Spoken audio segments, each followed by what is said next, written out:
Welcome to SurveyMethods.com's video tutorial on launching your survey.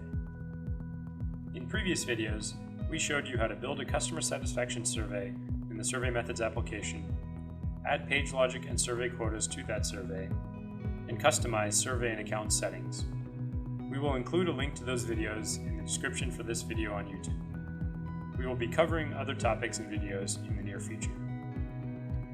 Now that we have our survey built, in this video we are going to show you how you can distribute that survey to start gathering responses.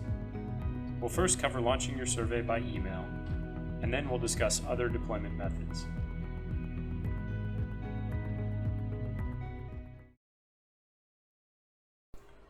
You have two options for creating an email list.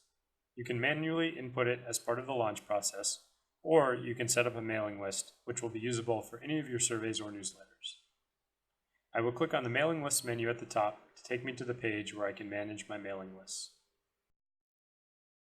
By default, your account will have a master opt-out list, which stores the emails of people who have clicked the opt-out link that is included in all auto-generated emails from the system.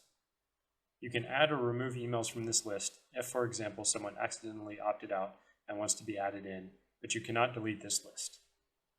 To create a new list, we will click the Create New List button. There are two types of mailing lists, basic and advanced. Basic lists only contain email addresses, while advanced lists contain email addresses as well as up to 5 custom fields, which are information you can attach to the email address and use in communications or even insert into question text or use in page logic conditions. The system allows you to upload email lists in Excel format, so I have an Excel file here with a sample advanced email list. In addition to the email addresses, we have 3 custom fields: first name, last name, and region. Going back to the application, I will choose Create an Advanced Email List and click Create. Here we will name our email list Acme Customer List, and then I want to import from Excel, so I will click the Import from Excel button. The name carried over from the previous page, so I just need to choose the file for my computer. Make sure when uploading an email list that you upload from an Excel file. It cannot be a CSV file, and that the names of the fields are in the first row and the email address is in the first column. If there are any disallowed characters or email addresses not in a valid format, the system will upload the valid emails and reject the invalid ones. Also note, if you're working with a very large list, you may need to break it into multiple files. I will click Import here, and then I get a message that the email list was imported successfully. Back at the email list menu, I can view the list I created, import additional email addresses, and edit, delete, or copy the list. Copying can be useful if you want to create sublists for deploying the survey. Now I want to launch my survey to this newly created email list. I will go back to the My Surveys page and then click on the globe icon to launch my survey. I have 2 options to launch the survey: email launch or a generic web link. I have a list of email addresses for deployment and want to track responses, so I will choose email deployment. I then have the option to allow respondents to only take the survey once or to take it multiple times. I only want 1 response per respondent, so I will set that to once and click Continue. At this step, you can manually input email addresses, but I already have my email list created, so I will select it from the drop-down list. If you've previously sent out this survey, this checkbox will determine whether the email will be sent to all email addresses on the list or only ones to which the survey has not yet been sent. Since this survey hasn't been deployed yet, it won't matter for our example. I click on Continue to move on to the survey email invitation. You can choose what from name is displayed on your email, what the from email address is, and what the subject of your email is. You can use a dummy email address on the from line, but be careful if you do so, if your survey respondents may try to contact you using that email. Since we're using an advanced list, we can take advantage of the custom fields to customize the welcome email by inserting the custom fields. I will insert the respondent's name to make it more personal.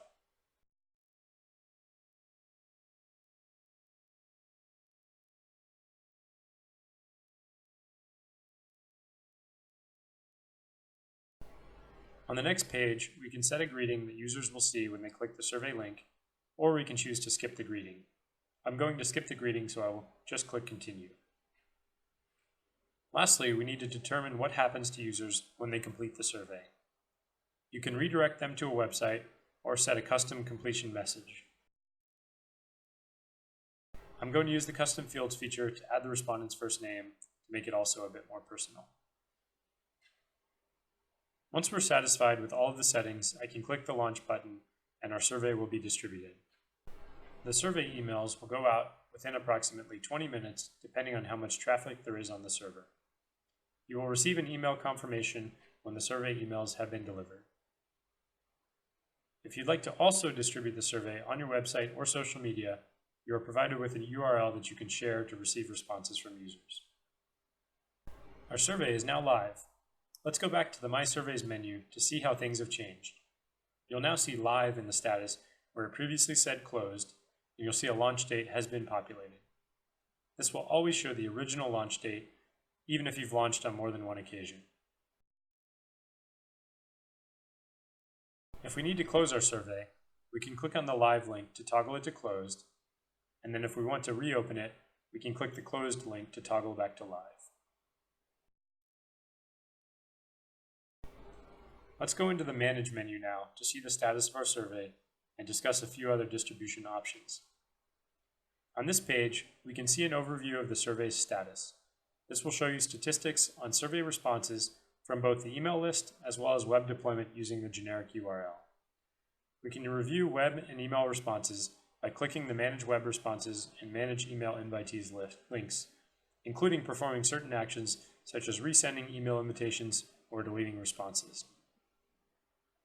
In the section below, we can set up reminders for respondents that have been invited by email and partially responded or not responded at all. We also have a few additional options for distributing the survey. We have links here where you can generate code in JavaScript or HTML to display the survey as if it's on your own website. We also have links to post the survey on Facebook or Twitter, and then if you want to send the survey to additional respondents by email, you can click the link here. Lastly, down at the bottom, you will see the survey web URL again, which you can copy and paste into an email or on social media to distribute the survey. There are two final options for distributing your survey, which we will not go into detail on in this video, but will instead cover on a later video. Those options are triggering it remotely using our API, or triggering the survey using a third-party tool through our integration with Zapier.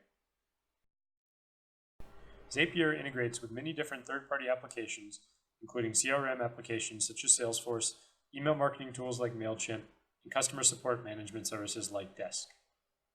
If you're logged into your SurveyMethods account, you can hover over the Integrations menu and click on API or Zapier to find out additional information and download the complete SurveyMethods API documentation. Thank you for watching this video. If you're ready to get started with SurveyMethods, head to SurveyMethods.com and click the green Get Started button at the top of the page to review our plans